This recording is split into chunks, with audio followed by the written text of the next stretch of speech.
Have you ever been in a really tight spot? I mean, you've got a house to sell, it needs repairs you just can't afford, and the clock is ticking. It's a classic tough dilemma, and it actually sparked a fascinating online discussion that we're going to break down today. So let's just dive right in with the real-life question that got this whole thing started. So this is it. This is where it all begins. A real homeowner, a Reddit user named Dunmuse, is stuck between a rock and a hard place. They've got a house that needs work, zero cash for repairs, and a crazy one-month deadline. You know, this is the exact situation that makes those "we buy ugly houses for cash" signs on the side of the road look so tempting. And that's really what it all boils down to, right? Are these companies for real? It's a question of trust and speed and, of course, money. Are they a lifeline for someone in a bind, or are they just preying on people's desperation? All right, first up, a homeowner's desperate question. To really get the advice that follows, you first have to feel the pressure this homeowner is under. This is the fundamental choice. On one hand, you have the promise of a super quick, hassle-free cash sale. No repairs, no open houses, just cash. But on the other hand, there's the open market. Yeah, it can mean more money, but it also means more time, a lot more uncertainty, and you've got the challenge of selling a fixer-upper. So let's look at that first option a little closer.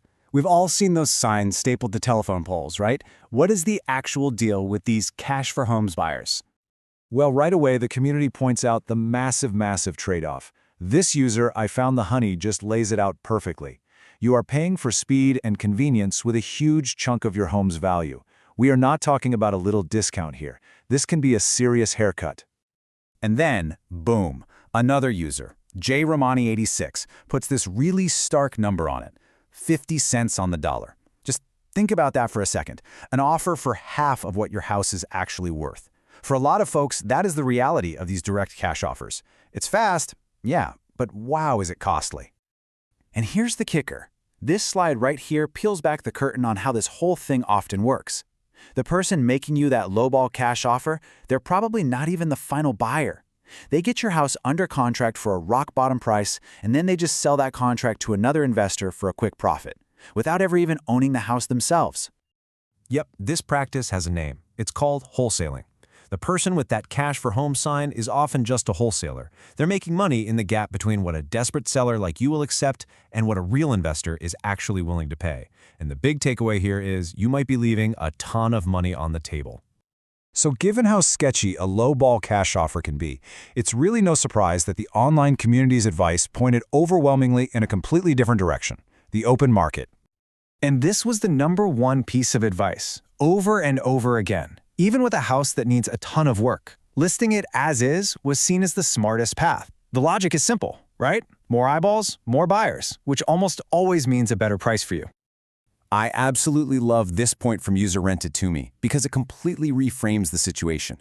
Selling as is doesn't mean you're scaring buyers away. No, it means you're attracting a totally different kind of buyer.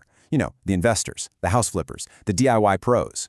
And when you put it on the open market, you force them all to compete against each other. And another user, DarkSpy13, just nails it with this simple Joe and Bob analogy. Look, if you only call one cash buyer, you get one offer. That's it. But if you list it, all the potential Bobs and Joes out there see it, and their competition is what drives that price up to what the house is truly worth to an investor. So the community's advice basically boils down to this really clear 4-step playbook. And notice step 3, price it to attract investors. The goal isn't to hide the problems, it's to market the opportunity to the exact right people who are looking for a project. But hold on, just when the answer seems obvious, always go with the open market, the conversation takes a huge turn, and it's all because of one little word in that original post: Florida. This slide just captures the debate perfectly. That idea that you'll always get far more money on the open market, well, that gets a massive reality check, because the Florida real estate market has some very specific challenges. And here it is. This is the absolute core of the problem, explained beautifully by Dave's Not Here man. In Florida, insurance is a huge deal, and if a home has an old roof or other major problems, getting insurance can be next to impossible, and no insurance means no normal mortgage from a bank. So, what happens when most of your potential buyers can't get a loan? Your buyer pool just evaporates. It shrinks down to almost nothing. And suddenly, the only people left who can buy your house are, you guessed it, cash buyers. This is that crucial Florida complication that makes the cash for homes route a much more realistic and sometimes the only option. Okay, so things are way more complicated than they first seemed, right? It's not just a simple choice between cash versus the market. It's about learning how to navigate the specific market you're actually in. And this leads us to the best part of the whole discussion: real, actionable strategies. This is where the community really came through with some fantastic advice. This isn't just about picking one path or the other. It's about being strategic. It's about finding the right experts and some really creative solutions to get the best outcome, even when you're in a really tough spot. Now this right here might be the single best piece of advice in the whole thread. Don't just find any real estate agent, find a specialist. A broker who deals with distressed properties all the time already has a list of cash investors. They can create a bidding war among those cash buyers, which is the next best thing to a full open market. It's brilliant. And what if you have literally $0 for repairs? Check this out. This idea from user Carpalignum is a total game changer. Some realtors actually have connections with contractors who will do the necessary work, like fixing that uninsurable roof, and then just get paid from the money you make at the sale.